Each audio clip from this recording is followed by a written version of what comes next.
Greetings and welcome back to some more Quack Poker, where we were playing a $1.10 sit and go here on Carbon Poker as usual.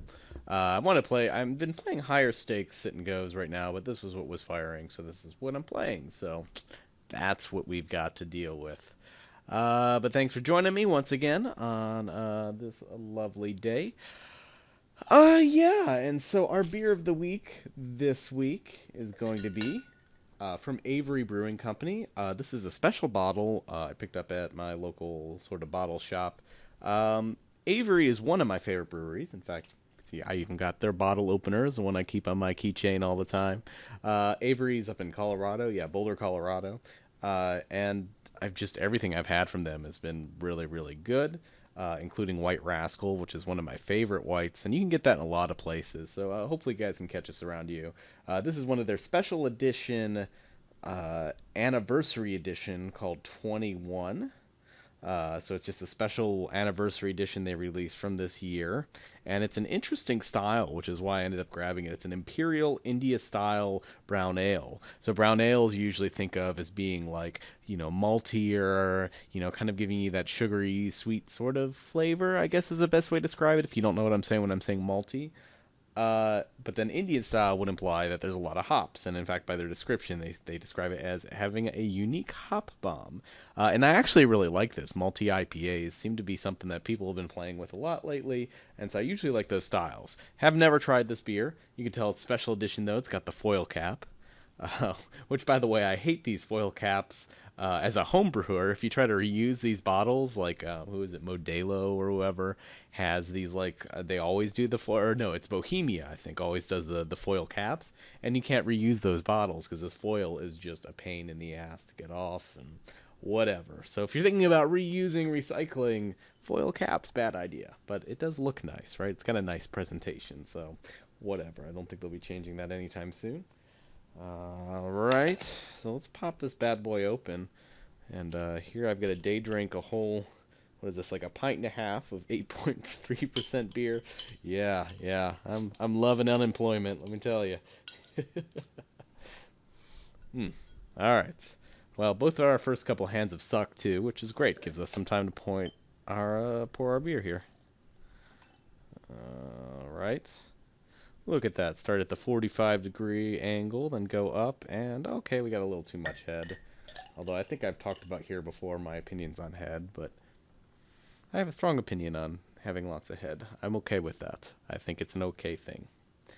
I think the main reason people don't like it, and really the main reason the head pouring guidelines come into place, is really just so that you can drink your beer more quickly, so you can get to it more quickly. Because the bartender doesn't want to pour your beer, sit there and wait for the head to go down and pour more in there. So they do this like inch of head or whatever, because you're usually not going to complain about an inch of head, and at the same time they don't have to sit there and wait for the head to go down and come back to it and all that. Smells very nice.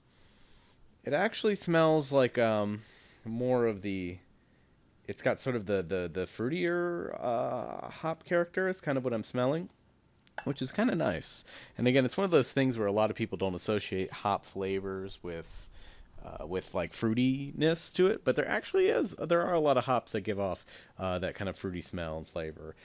They describe. I think they say the hops here are Amarillo and Simcoe. So there are lots of different strains of hops, and they give all sorts of different characters to beers.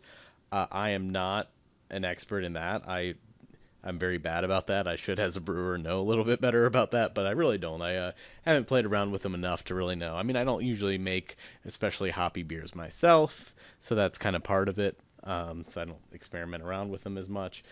But anyway, there are lots of them out there. In case you're wondering, in case you wonder kind of why sometimes these craft brewers will tell you what hops they make. Well, that actually makes a big difference. There's a wide variety of them. So here, nothing to do but checking the big blind. I usually like betting out in this spot, hoping that somebody, we don't know anything about these players, but one of them may have hit this. They might be more call-y. They might not really believe us. And if they don't, if they just fold there, I mean, we probably weren't getting much more money out of them anyway. And we were, if we just check or whatever, then we're just letting them, potentially draw better hands and stuff. Granted, our hand's probably going to be the best most of the time all the way through the river there, but, anyway. Most of the time it's going to be the best hand, but sometimes they can get out, and so we don't necessarily want to let them get that equity. But the real reason we're betting there is we're hoping they've caught a piece of that, and they're just going to call. Because even if they catch something like worse on the Turner River, we're probably not going to get much money out of them. All right. Here's a spot where I just like to bet. I like this limping the small blind thing. I like betting uh, on boards like that. I mean, it just takes it down most of the time. This is one of the really nice things about limping that small blind there. So most of the time it gets through. Most of the time the big blind will check. And then if you just bet there, you can get them to fold a lot of the times. And you can compare this to, like, to get somebody to fold the big blind pre-flop, you usually have to raise to something like 3 times the blind. Versus here, I've effectively, made a stab at the pot for only 2 times the blinds. And so it's, in the long run, it's probably going to be more profitable. There I would like to call. I mean, 9-8 is a decent hand, but we're playing a sit and go here. So remember, we're just playing this one table tournament sort of thing. And in the early stages, you really, really, really just want to be very tight. Just play very small number of hands, play only good hands, and just try to get your money in when the spot is good. You don't need to make any big bluffs here. The reason for this is because the prizes are only to the top 3, so you making it to the top 3 has a lot of value in it. But also I've kind of found, there's almost always going to be a few maniacs at these tables. There's always going to be a few bad players who are just betting way too much. And those players tend to bust out early in these things. But what you want to do is just take advantage of that play style. Those guys kind of tend to run the show in the early parts of this because they're just making big bets and big bets and big bets. And so you want to take advantage of that by just playing good hands and then waiting for them to make a big bet in the wrong spot where you feel confident in blowing off your whole stack or whatever, So, yeah, so I try not to get too crazy in these early stages here, unless I have specific reads about people. You can see I've played with a couple of the players here.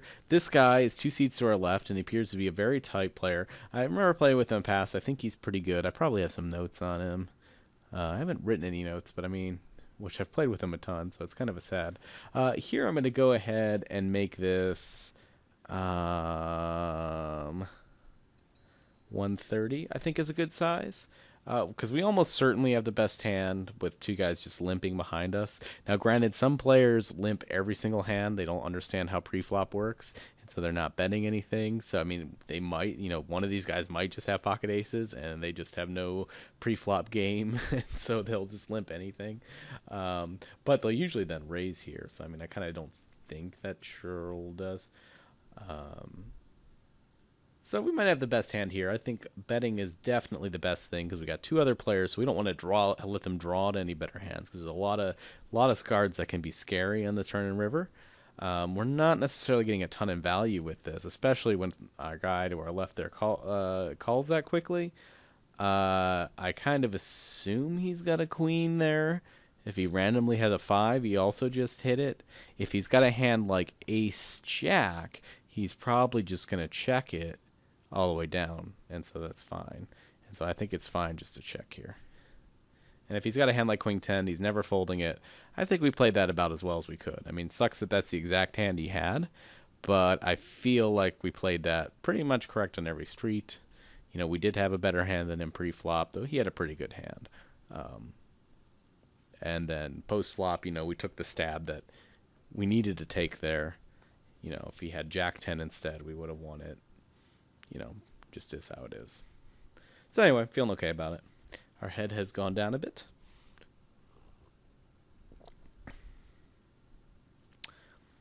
Well, a hot bomb is a good description of this. They were talking about the maltiness of it, and I think that's pretty hidden by a very upfront hoppy taste. Granted, the hops that they put in here are kind of more subdued hops. Like they said, they're kind of the fruitier hops, like what I was smelling, but there's a lot of them. This is a hoppy beer, which, again, kind of crazy to see a beer as dark as this. It's got a brown ale, kind of darkish color, like you'd expect. Hoppy beer. I wasn't paying attention, but it looked like this guy had ace jack, this guy had pocket kings. They got it all in pre-flop. So this guy's shoving a little light pre. Ace jack, like why? I don't know why you would want to get it all in here when the blinds are so small with that. Doesn't seem good. Like, what worse hand is this guy shoving with there, or whatever? Doesn't seem great. Um, and we would make a big note about that, except this guy's probably about to go out. But we'll keep an eye on him. If he wins the next couple hands and is back in this, then we'll see if we can take advantage of the fact that he's more willing to shove light. And just keep that in mind. But looks like he is going out. Yep. Sorry, pal. Adios. 9 king is an okay hand, but we are too far out of position to want to play it. We took a little ding to our stack with that one hand, but again, I think we played it well. I mean, this is one of the dangerous things about these sit and goes. As you start, you're only 50 big blinds deep, so if you get too crazy in a pot or two, I mean, that's basically your whole stack, or a huge chunk of your stack, and you're in shoving range. So it's another reason you just really want to play conservative in these early levels, is you just don't have a ton of chips to play around with, and go nuts and take risks on. You're much better off just sitting around. Whenever somebody drops out, that puts you one step closer to getting top 3. And you'd be surprised at the amount of times you can pretty much just check your way to top 3 here. Just play very few hands. I think, I've been doing very well in these, and I think my main advantage has been, the strategy I'm saying is not something new or something crazy or something not well known. Lots of, people, that's kind of the basic sit and go strategy. You play tight and then you loosen up later on. So when we get down to 3-handed, I'm going to get very loose, get very aggressive, be attacking a lot more when we get down to 4-handed even. And I think that's something a lot of the players don't do. So this isn't this isn't like some revolutionary thing. This is just how you play sit and goes, basically. And certainly a lot of players are aware of it. But I found that what tends to happen is we'll get down to about 4 players, and most of the remaining players are the ones who have been playing just that very simple tight strategy. But most of them are very bad at making that transition to an aggressive strategy at the end of that. They usually just don't know how to turn up the heat. They don't know how to play 3-handed or 2-handed or whatever. Or 4-handed even. They don't know how to make that adjustment. And so we can take advantage of that by putting lots of pressure on there and chipping up, so that, when we're 4-handed, we're just slowly chipping up. And then by the time we're 3 and 2-handed, we're the big chip lead, and we can take that down and get first. And so it's not like I'm getting top 3 a crazy amount of time when I play these sit and goes. But if you take a look at my distributions of like first place versus second and third, I have something like twice as many first places as my combined seconds and thirds. And I think it's just because I'm handling that aggressive strategy a lot better than my opponents are. Could also be a fluke. This is over only like 50 of these sit and goes, but I've been doing pretty well. I kind of think I'm doing something right here. Annoying spot, but everybody checks so quick that I am just totally willing to bet. Sometimes we take it down right here. Sometimes we hit a diamond on the river. Yeah, so it seems fine. Nobody really wanted to stab at that pot, and the turn card didn't really change anything, so kind of leads me to believe that nothing's going on there. Ace King, we've gotten some decent hands in our mere 13 hands here. We're definitely going to be raising this up to 120. I really think the HUD helps a lot in these sit and goes. Just when you're playing full ring, it's just hard to keep track of every player and remember who's who and what's what. You really should be paying attention and all that kind of stuff. Okay, this guy called here. I think we're going to make just a middle of the road bet here. If he decides to call, then we'll just give up. We could just check it back there, but I feel like that board doesn't hit him that well, and so, I feel like we can get it taken down a lot of time with the bet there. And sometimes we just have the best hand, and he's going to call us with like ace-queen or something, and then let us check down. And we've got the betting lead, so we don't have to face a weird bet on the turn usually, all that kind of stuff. So I think it's good.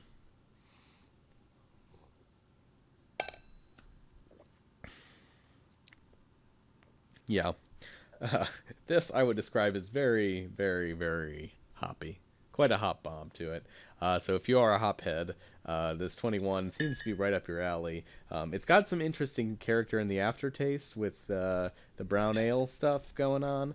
Although I kind of think, but I kind of think they kind of killed some of that novelty with it by just making the hop, a little too hop forward. I would like to capture some of that other flavor, but when you just get so much hops into something, it really can just, it floods your taste buds and makes it very hard to taste other things. This has been a complaint I've heard from judges of these competitions who like have to judge like the like triple IPA rounds or whatever, where it's just like, how many like double IPAs, triple IPAs can you drink in a row before you can't taste anything because the hops have killed you. You know, we have not been hitting very many of these flops. We've still been winning a decent amount of the pots we're playing. Um, Here, I think a call is okay. I mean, it's so cheap that we're getting decent odds. We want to be a little protective of our chip stack, but I'm not crazy about this spot. But I don't really feel like I can raise and get him off anything. So I think we should just realize our equity here by just calling. I think we're beat here, but if 1 in 11 times he's just straight up bluffing, I don't know. I mean, yeah. I mean, I think most of the times he's just winning there, for sure. But he gave us such a good price even on the river there. We just have to call. I don't feel great about it. I want to be protective of my stack, and I feel like most of the time I am losing. But even, I think 1 in 7 times somebody's just min bet, min bet, min bet bluffing. And I kind of just wanted to see what he had, what he was doing there. This seems like a guy who just doesn't understand the game much, or like just doesn't understand bet sizing. I mean, certainly he could have made his bets bigger there. Yes, that would have made us fold in this exact situation most likely, but in the situations where we have a decent hand, that is, there's many hands that are worse than his two pairs, many hands that are worse than his flush draws. So in those situations, like, he can make a lot more money off of us if we've just got a single queen or single nine or whatever there, or tens or an overpair or whatever. Like, he's just, sure, this time he made about the max he could have made out of us by making a bunch of min bets, but he also he loses a ton of value when his opponent hits there. And so he really should have been betting more to kind of maximize that value. And this seems like an opponent that just that's used to people betting into him, and doesn't know so much about how to size bets. And as you've seen pre-flop, he's not raising at all. He's just limping every single time. So, he just doesn't understand. He's not really secure in bet sizing, and he's just kind of like, well, I know I need to bet here. Don't know what to do. I'll just click that bet button, see what happens. And of course, he gave us good odds too. On the flop he was ahead, but if an ace comes on the turn, then we're ahead all of a sudden. So, granted, it came, it was this gin card or whatever that came on the turn, but it's fine.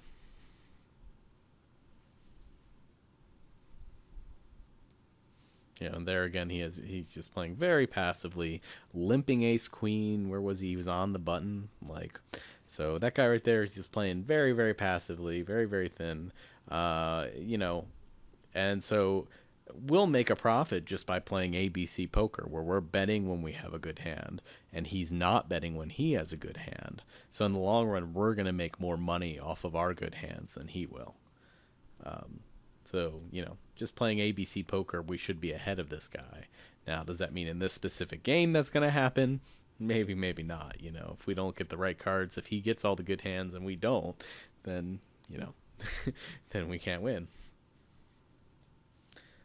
He's making some big, big bets here. I mean, is he on like King 10 or Ace 10 or something?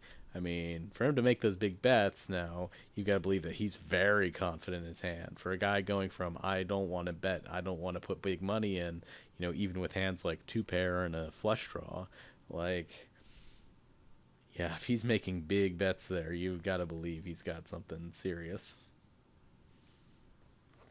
Until we see otherwise. I mean, it may be that he's just playing very oddly And sometimes he plays aggressively for no reason, or sometimes he just decides, I'm going to bluff this hand, and that's when he makes a bunch of big raises. But I'm thinking more often than not when he's making those kind of raises, which they weren't even huge raises relative to the pot, but they were much bigger than his previous ones. I'm thinking he's got to have a hand there. Got to be a very solid hand. Typically better than top pair, top kicker sort of thing. This was a limped pot, and I have been betting more in these situations, and I like them a lot. We've got a hand, we want to protect it, etc., etc. Of course, that turn card is excellent for us. He called very quickly, which means he could have a queen, could have some sort of 10. Hopefully he doesn't have queen 10. We might go broke here if he's got queen 10. Oh, that's like the worst card on the river for us. We just hope to God it goes check check. Because I'm pretty sure he has a queen. That would be my most likely hand, but I guess not. So that's awesome. So he had he just had ace king. Okay. So he's willing to call us with ace king. That's kind of worth taking note of, keeping in mind. Some players won't call with any hands less than a pair in those types of spots. And it's not necessarily bad instincts for him to call there, but he might be calling even lighter than that. And so that's kind of what we want to keep an eye on. If this guy's kind of just a calling station, we're going to be able to bet into him a lot and make some money. I think we're going to check here.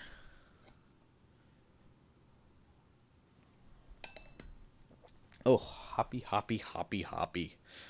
I don't mind super hoppy beers. It's just a little disappointing when it's like you're doing this unique style that's supposed to accentuate the maltiness of the beer, and it just there is a little bit in the aftertaste, but I just feel like it could be a lot cooler if you cut that down.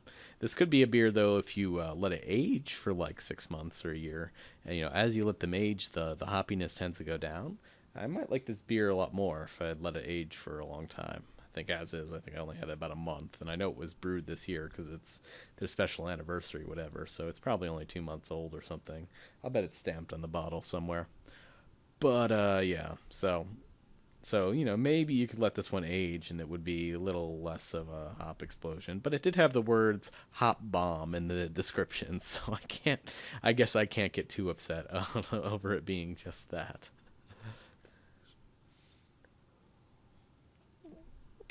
There definitely is like a multi-character undertone.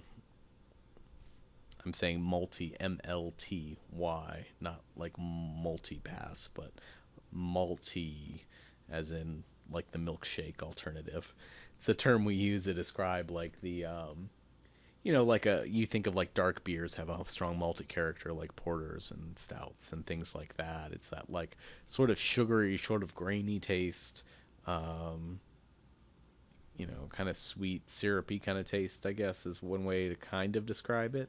But it's kind of a unique taste to beer, I feel like. So I don't think there's like a great descriptor without just, if you want to know what malty is, just get a bunch of beers that are described as malty, drink those, and then you'll go, oh, okay, that's the thing they're talking about, is malty there.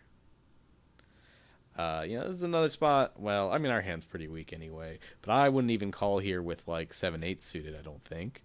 And it's just because that raise is so big relative to our stack that even though like 7/8 suited is a great hand in multi-way pots and all that, it's a big chunk of our stack we're giving up. And, if we don't hit, we're going to have to fold. And it's just not a spot where we really want to risk a lot of chips. We're really just trying to survive here, pick safer spots, and chip up. If I can get in cheap with a hand like 7/8 suited, yeah, I'll play that every time. I love that. If I can, if it limps around and I've got 7/8 suited, sure, I'll go and see a flop. But I don't want to put myself in expensive situations with that. Let alone 3/4 suited, which he actually had, which is so much worse than 7/8 suited. 3/4 suited is not only worse because your pairs are worse, but it's also worse because you have a better chance of someone getting a better flush than you, or getting a better end of a straight than you, and you just going broke. So you've got to be careful about that.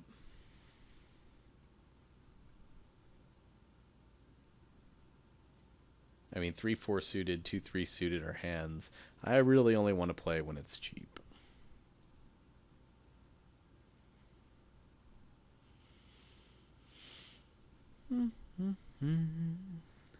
Guy makes the flush on the river.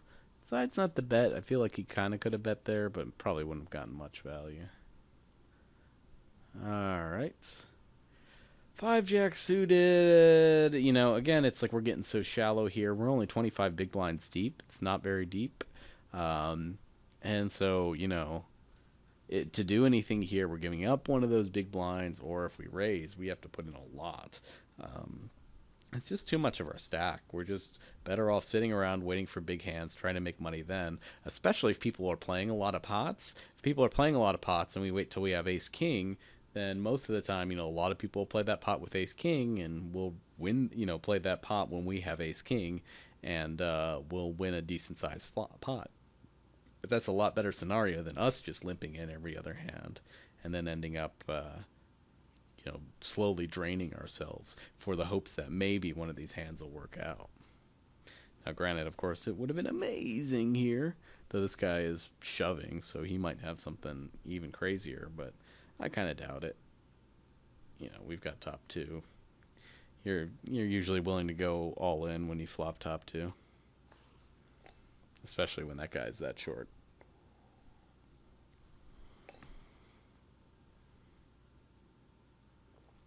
Yeah, so I think I've played with this guy before, and I think he's pretty good. Except I think he is one of the people that's kind of bad. He adjusts a little bit when we get shorter handed, but not enough, and so it's easier to run him over. But I think I've seen him make it a lot to the top three because he just plays this very straightforward strategy of you play very tight, you bet big when you have hands, otherwise you just fold your way to the top three.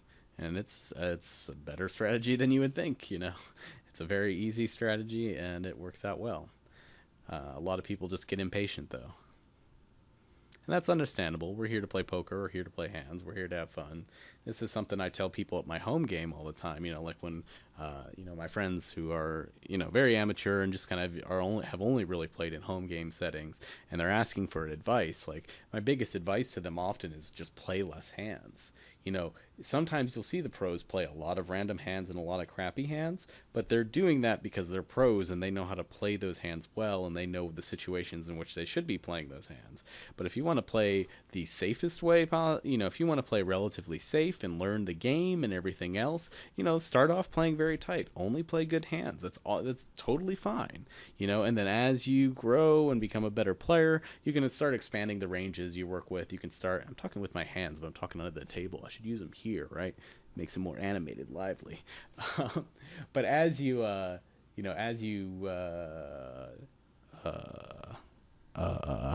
sorry, I hate when I say into the mic on these shows.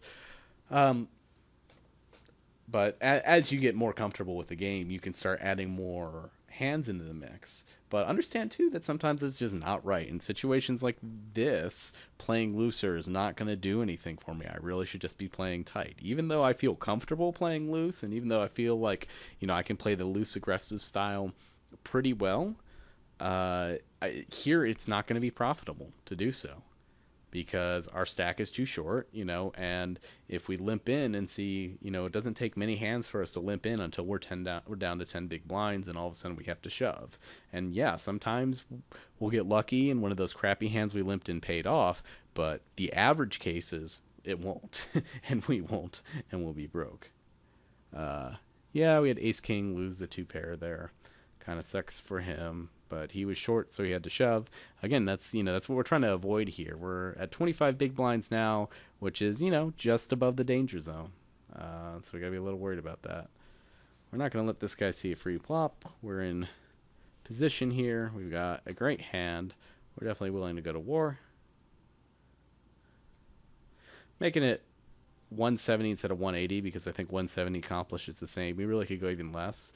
This is something else you can kind of adjust your game to, is as your average stack size goes down relative to the blinds. So as you go from 30 to 20 big blinds, say, people become more concerned about what individual bets mean relative to the stack size. And so you can make a lot of your same raises that you were making before, make them smaller, and they'll still have the same effect. They'll still fold the same hands because people are now trying to be more protective of their stack. So, it's just kind of this way of attacking people as stack sizes get relatively smaller. And again, when I say they get smaller, I mean my stack is still my starting stack right now. Basically, is where I'm at, but it's much small. It's essentially half the size of my starting stack relative to the blinds, and that's really all you need to be thinking about is the size of my stack relative to the blinds. Here we're just gonna fold. We're getting decent odds here, but it really just comes down to, again, we want to protect our stack. We're just trying to survive. We're trying to protect our stack. Every once in a while, yeah, a decent turn card comes like this. But now if this guy bets again, we would have had to call here. If he bets a third time, we would have had to fold. Like, not only is calling there expensive for us, but a lot of the time we're going to get in trouble and be in situations where we're not sure what to do. We're going to make mistakes. He's got the queen there, so us trying to play with that 7 would have been a problem. This guy had jack 7 there, I think. I should keep my hand history open. And he even tried to kind of make a move at it. I mean, he basically did what we would have done with our 7 there, which is we probably would have made an extra bet there. And it's not, you're getting yourself in trouble. Oh, he had jack 9, so he had a flush draw. Oh, and then nailed the jack on the river. So yeah, I mean, so his hand was better than ours. By the river, we just would have gotten ourselves into trouble by playing that hand too aggressively. Here I'm just gonna min raise. Got 2 7s, good hand, likely better than these guys' hands. Fold this shit, as it were. Probably shouldn't be necessarily just calling there. I mean, I guess it's not too bad, but he's very short.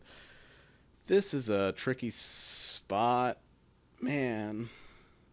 This is a very weird spot, and this is a weird spot because, I think a lot of the times we're ahead here. But the problem I have with calling here is just, when we're wrong or when we're in a race and we don't get there or whatever, we're crippled and we've got to just start shoving versus we're not really giving up that much. I mean, it sucks. We almost certainly had the best hand pre-flop.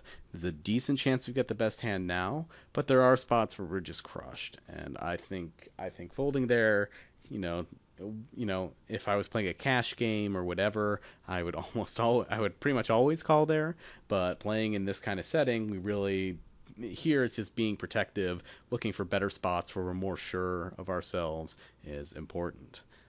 And so I think that's okay. Because I think we really, we also were just like right on the border because we weren't even beating second pair in that hand, right? That hand, that hand was 8 king 5, so you got to think about, like, what is he shoving there? Well, he could just be shoving with a random high a random high heart. But even if he is, like, that's got decent equity against us. We lose a lot of the time to that. But he could also be shoving with a king or an 8, and potentially a king or an 8 that has a better heart than us in that. So there's just a lot of hands that really have us crushed. And even when we're not crushed, there's very few times where we have a lot of equity against our opponent. I guess like 5-6 with the 6 of hearts is about like the best, is the best situation we can be in there basically. And that's kind of rare. I mean, I think there's far more situations where we're not in great shape. And, again, we want to be a little protective of our stack. We're still in a healthiest spot. We're still above that, 10 big blind need to shove zone. And we're trying to stay out of there because once you start having to flip, I mean, you're saying my chances of winning this are 50-50 or whatever,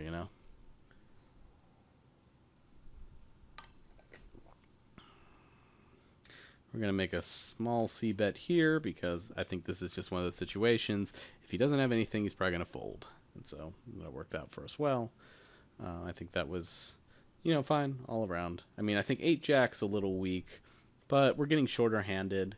I think it's an okay open there. I'm trying to just pick up a few chips here and there. Didn't have to risk too much, only risked 2 big blinds. And then, we got a, perfect flop to C bet on, continuation bet.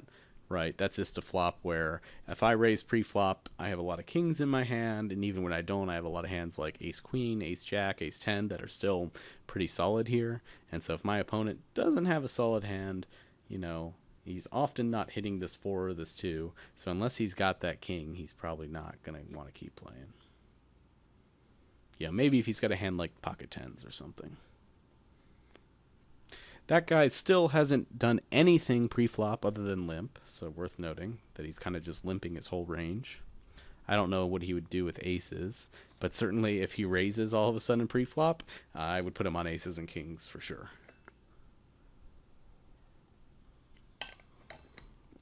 And we'll want to keep an eye on him because he has currently the big stack, so he may be who we have to tango with a little later on. And we're kind of hoping for that because he seems to be making a lot of mistakes in his play.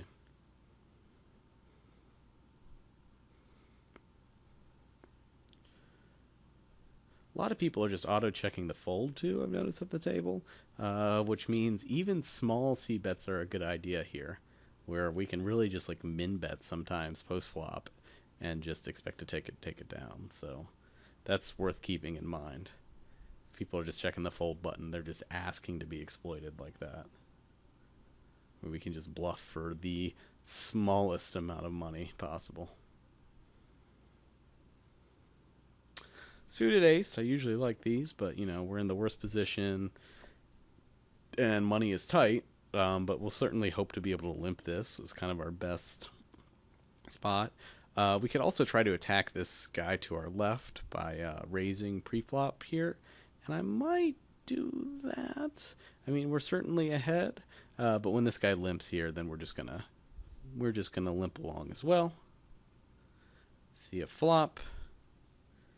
You know, we don't expect this Sherl guy to bluff much or do much here if he doesn't have anything. So we're gonna see this check back most of the time. When he bets here, I think he's got a queen. He might have a flush draw, but we've got basically nothing here. 3 straight and nothing else.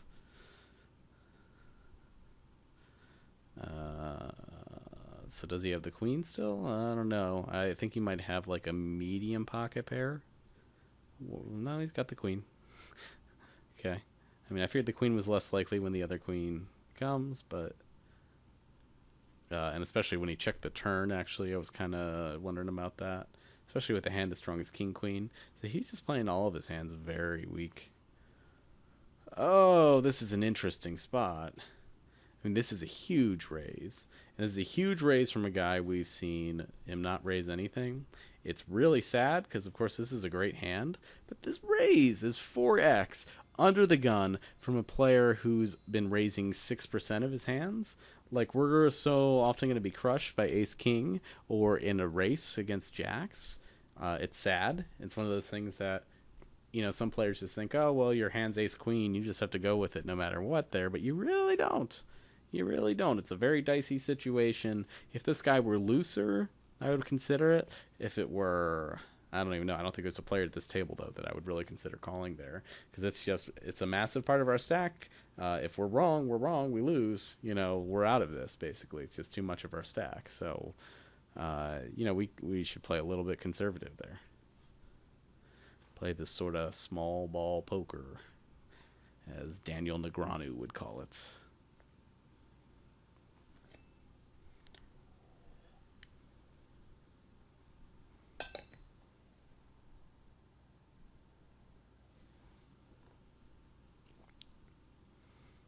Yeah, this beer has to be drank slow as well. Luckily, I put the bottle on ice here so I can keep sipping at this. But yeah, this is definitely a beer meant to be drank slow.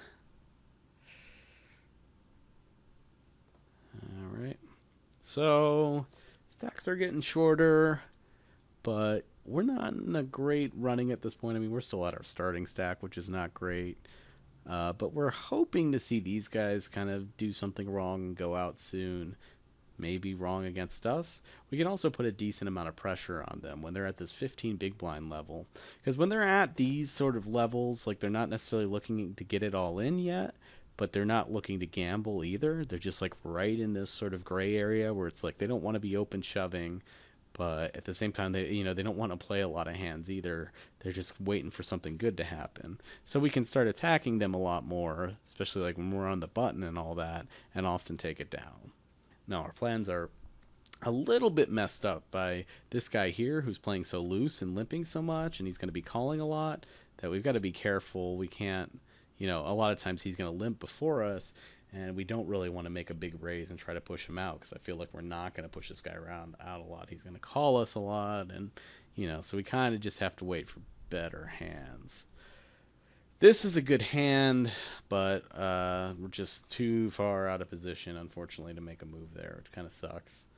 I think you could min raise there and just hope to steal the blinds or something, but and now the blinds have gone up too, by the way, so we're only 15 big blinds deep. Yeah, it's not pretty. It's not pretty. So we're gonna need to be looking for some good spots here. Unfortunately, these guys aren't too much lower than us. And you see, the guys, this fold this shit guy seems to be playing okay. Like, he at least knows that he needs to be open shoving here now, which is what he's done. So, I mean, good for him. And he's going to scoop up a lot of chips for his effort now. We're starting to get to that consolidating stack stage where there's just a lot of players that are, in the danger zone fairly short. And so it's just about that time where people are going to... Can we take it down? But it's just about that time where somebody's going to start getting it in, and we're going to see these 12 big blind stacks start merging into 20, 30 big blind stacks. And then we'll have a little bit more calm again. But there's definitely going to be some shoves here. If this folds around to us, I think we are shoving on the button. This guy limps. Jeez, this is crazy. But I think we're jamming here. And I hope you like jamming too. I don't know what he's going to do. I mean, he might have a really good hand, considering how tight this guy's played. Even with his limps, this guy's been limping very tight. Good to see to take it down. Okay, so he doesn't want to risk it there. He knows he's got a healthy-ish size stack, and I think he just wants to see some of these other guys make mistakes before he does anything. So interesting to see that there. And I guess he's limping a bit wide, so yeah, I mean, maybe we can attack that a bit more.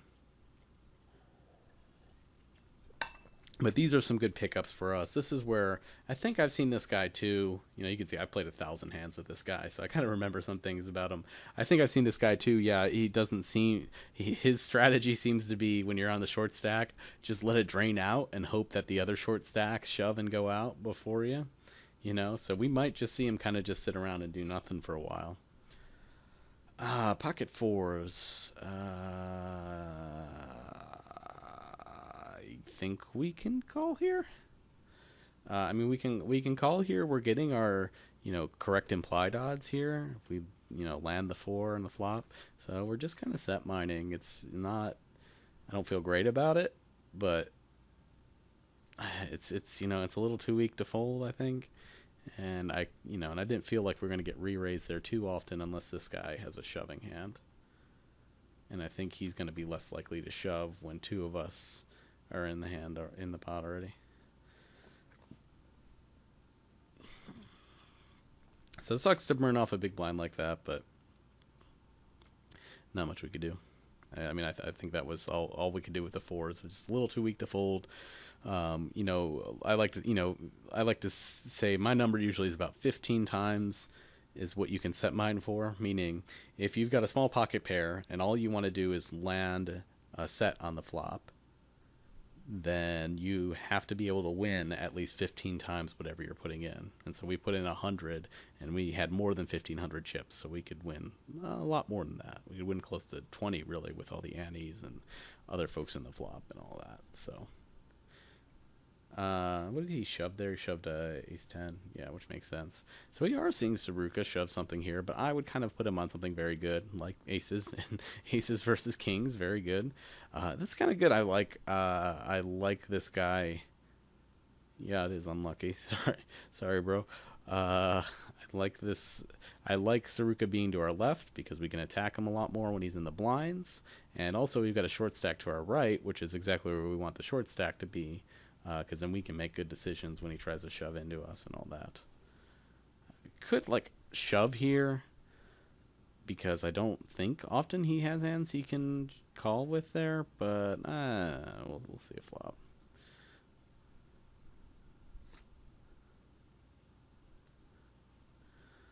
I haven't been paying too much attention to this guy, but he hasn't played a ton of hands, I don't think either. So, that's kind of part of why. I mean, I feel a little bad for not paying a ton of attention to this guy to my right, but I think that's why. All right. So here, I think we're going to just get our limp on again. Again, I think, sometimes you'll see pros and other players, play these small pocket pairs very aggressively in these short stack situations. But I think really in these sit and goes, where survival is such an important thing, versus, getting a giant stack actually isn't as important at this stage as just surviving here. I think we're just fine with just set mining it, playing it cautiously. Sure, we'll check again.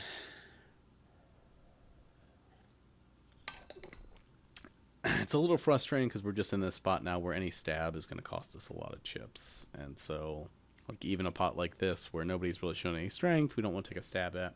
Obviously, that ace on the turn is such a bad card for us because people kind of said they didn't have anything on the flop, which means there's a decent likelihood that one of them has an ace on the turn. Like, how often is no one showing up with an ace in that spot? It's pretty slim.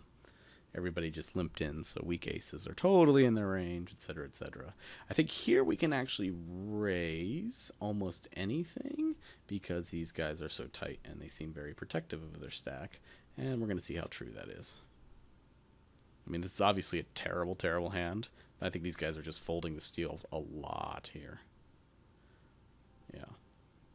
I mean, that's a risky play. It's only like a slightly positive EV play, I think, there. Just because our hand is so bad.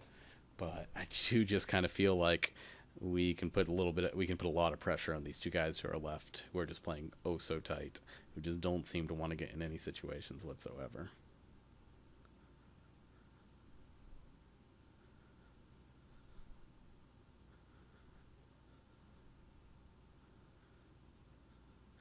And now is really where this pressure and this weird dynamic starts building, where you've got a short stack, so people don't necessarily want to get into too many risky. They're even less likely to get in risky situations because that short stack's probably going to go out before you. And then if that short stack goes out and one other person goes out, and then you're down to four-handed, you're in pretty good shape.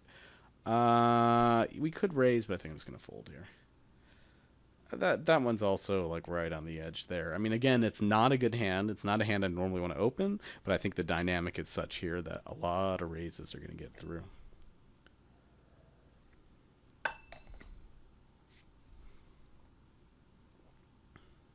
There is good lacing in this beer.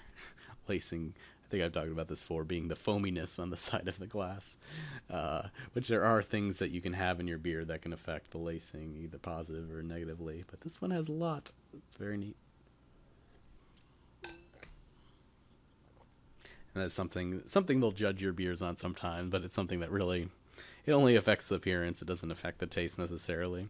But that's a part of being snobby about anything. I mean, a lot of it is about presentation, knowing where something came from, knowing the story behind it, knowing the intricate details about things. It's big there. This guy limped 9 jack. The other guy limped king 4, and one got a pair of 4s. Kind of okay. I think it's all pretty standard. Just looking at that last hand in case you missed it. But yeah, I'm hoping here we can, a couple things could, go our way. Being that this guy to our right's going to shove something. We would have flopped a straight. The guy to our right's going to shove something, and we're going to end up with a good hand because we've got a lot of time to sit there and wait. He's making a stand here. I don't think he's folding after that most of the time. That would have been a great spot for us. Just get it all in and, flop the straight. Of course, I think we had the dumb end of the straight, which we did, yeah.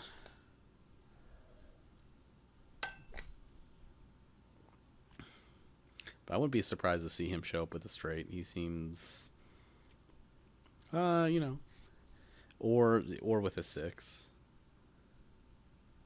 No, 4, 5, 6. What happened there? They showed too fast. I couldn't process the board.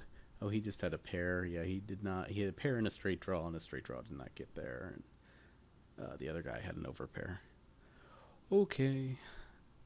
We're definitely raising this. I think 200 will. Sorry.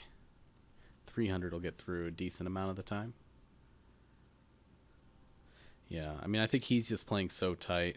You know, we don't even have to make a really big raise out of the small blind there to just take it down. And so we're really going to try to take advantage of these tight players to our left, take advantage of this position here, you know, and just keep attacking, keep brutalizing them. And this type of tight player, they seem to just tighten up even more as it gets closer and closer to the bubble. And at some point you can do that to the point where, you know, playing tight's good, tight is right, but it starts getting detrimental at some point, especially when I can make correct decisions while risking very small amounts. You know, I can make a bunch of min raises, and sure, 1 out of 5 of those might not get through. But if every other time I'm winning, you know, 1.5 big blinds, or really 2 big blinds here with the antes, like that's just a huge profit for me. And this is something people underestimate too, like how important stealing blinds is, how much you can make doing that.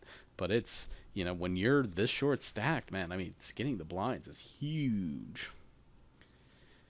You know, we're not in a great spot here, but you know, there's several players that have very similar stacks, and so if we're aggressive and just start taking things down, um, we're gonna quickly have a significantly larger stack than both of them. Of course, yeah, this is one of our, well, you know, our attacks can't work every time. At some point, our opponent's gonna wake up with a hand and correctly shove.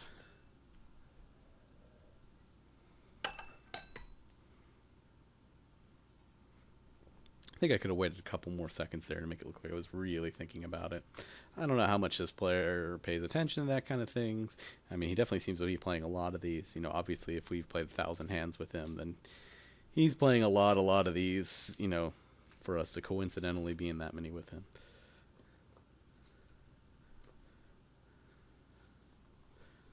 Alright, so we got an ace, we got a 5. I think it's fine to just call here. Out of position. Again, I think this Sherrill guy is... Alright, and I think we're going to go ahead and start with a raise here. I think the Sherrill guy is calling very wide pre-flop, and I think the raise isn't going to get him really off of anything, but our hand's not strong enough where we're getting a ton of value that way either. We usually could just check it here, and our opponent's just going to check back, and I think that's a lot better than doing anything crazy. Really sad to see that nothing got there. But I think with our opponent calling there, it's just so rare that we're going to get him to fold anything. Yeah, he's not folding top pair. And so this is where like he is just giving up so much value by playing, not betting anything and all that. Granted, we got brutalized those last few hands here, but I think we're still playing okay. What did he have exactly there? He had queen 10. Yeah, queen 10 suited. I mean, so he had a good hand. All right. It definitely wasn't folding that if we had raised him there. Queen 9 I could have actually called with there, but man, he's really messing up our whole interaction here because his limps and his limp calls are just going to put us in bad spots, and he's so deep that he's not going away anytime soon. You know, he's got the big stack here, so we can't really threaten his stack that much. You know, he seems to be a player that doesn't respond to that, which, you know, puts us in the position we don't want to be, which is just having to sit around and wait for a good hand. Like, that's really bad because we're the shortest stack. And so if everybody else is, you know, if these two guys are also playing the sit around and wait for a big hand, then we're really just leaving our odds of winning to chance here. That's unfortunate. When we want to, you know, maximize our skill edge, but we can't really do that when this kind of thing's happening. And this guy seems solid too, and maybe putting some pressure on now. He's kind of understands the dynamic. Certainly his BPIP and post preflop raises look very reasonable. We could raise him here. We could check here. I'm okay with a check. Okay. Seems okay. I mean, if he goes bet, bet, bet. Well, if he goes bet here, which he's going to do a decent amount of the time, especially if we think he's trying to put pressure on us, which is kind of what I've been reading here. I definitely want to bet here. I want to tax any sort of draws and things. If he goes nuts, I may just shove and get it in. Like, I'm not going to feel great about it, but I don't know exactly what this guy's doing. I mean, most likely I think he just folds there. I say as he does not. We turn a gut shot. That's okay.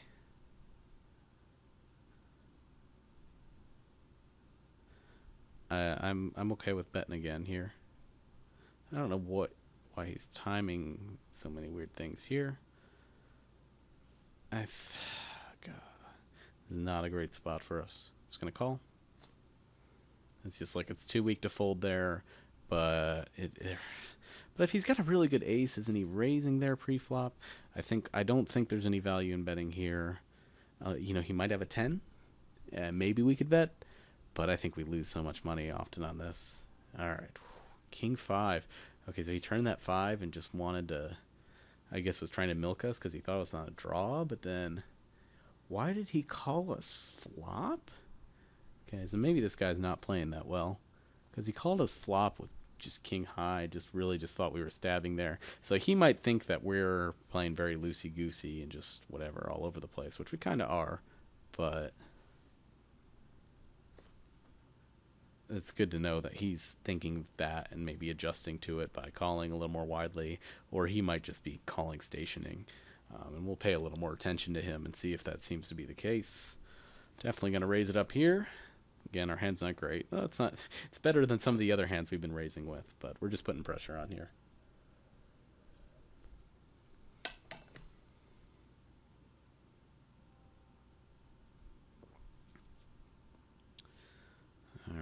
All right.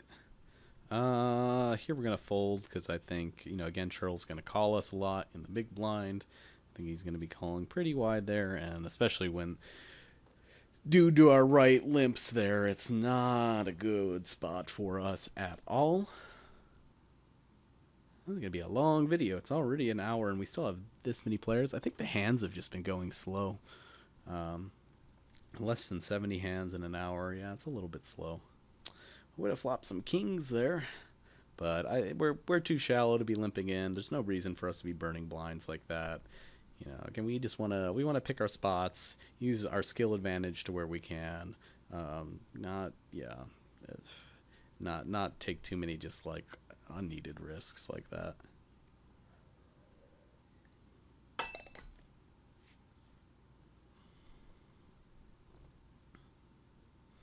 What do you think, Jerry? This guy shoots out a bet. He seems like an okay player. So we're going to keep an eye on him. I think he's somewhat capable of taking stabs and, recognizing what's going on in both the game dynamics and, in individual hands, but also the dynamics between stacks and everything else. Obviously, this is not a hand we're happy with, but hey, it could come down to 8-8-3 or 3-3-8. I'm fine with either of those flops. This flop, no, I think not. Send this flop back. Bring me a new flop. I'll check. I'm not going to try to get...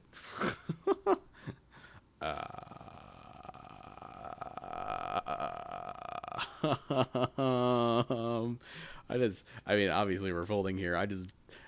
For this guy who's done nothing this whole time, I have no idea what okay, Queen Jack, yeah. Thanks for answering that for me. I'm like, clearly you've got a nutty hand. You could not have flopped the straight there. So I'm like, okay, yeah.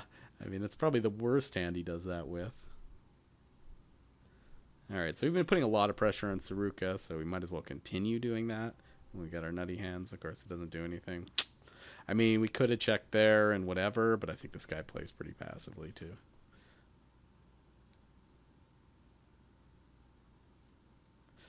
And we're going to keep to our plan of trying to steal things down. And of course, this is a good hand too.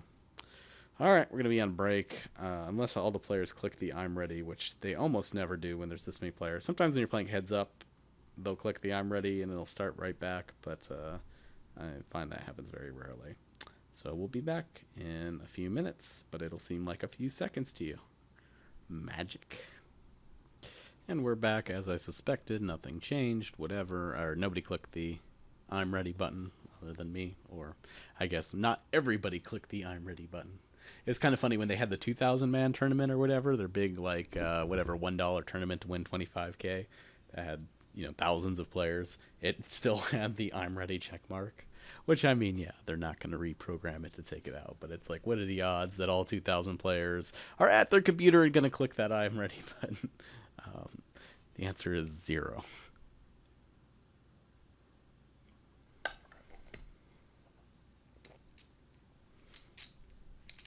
I mean, I think the thing too, a lot of people are multi-tabling or doing other things while they're doing this, so they're not going to click the I'm ready. So you might as well take advantage of it, use the restroom, go hang out with your kids, get that quality 2 minutes of time in or whatever. And then back to poker, damn it. All right.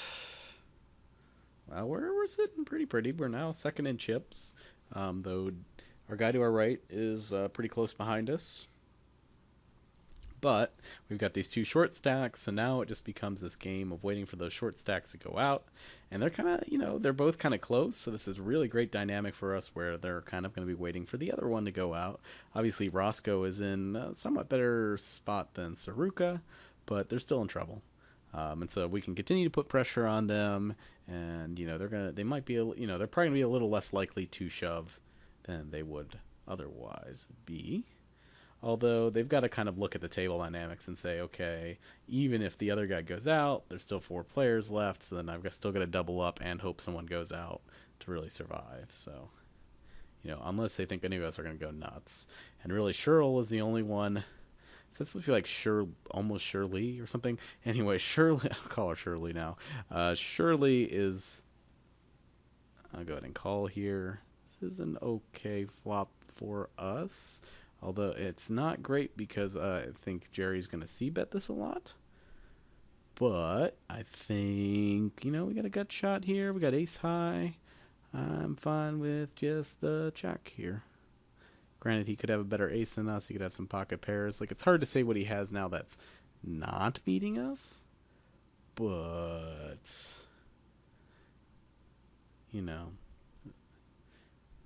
I mean, I think the only thing betting, we're hoping he would have like a better ace high and whatever. But I was fine with peeling there, and I'm fine with folding now. I think, he could be stabbing there, but it's just a spot where we can't really play profitably there. All right. If it folds to us, we're just going to shove on Saruka. They're short enough now. We don't want to give any weird decisions or anything. We'll just make the decision that is going to be mathematically correct.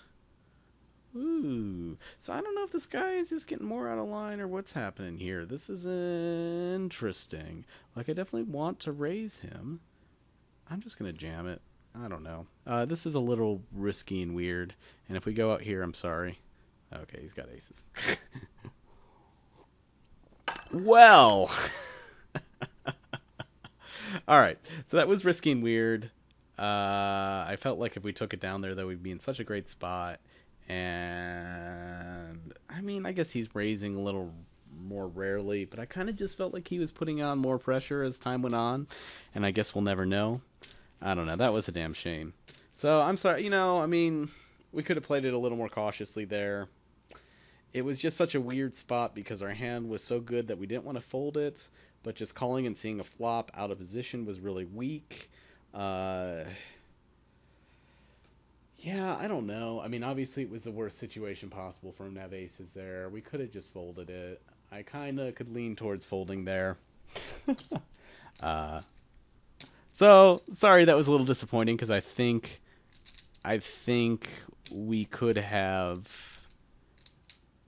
I think we could have stayed in, done better, whatever. It's a little. It's sure, but that might be a little post hoc reasoning. It was just a weird spot. I think we could have kind of smelted out because he really hasn't been raising that much. If you just look at the numbers, I just really felt like he was putting the pressure up more. I thought that was a good spot for him to put the pressure on. And I thought, like, most of the time we're not in super bad shape against his raising range there. So, I mean, even if we take it for value, so we can even run this number really quick.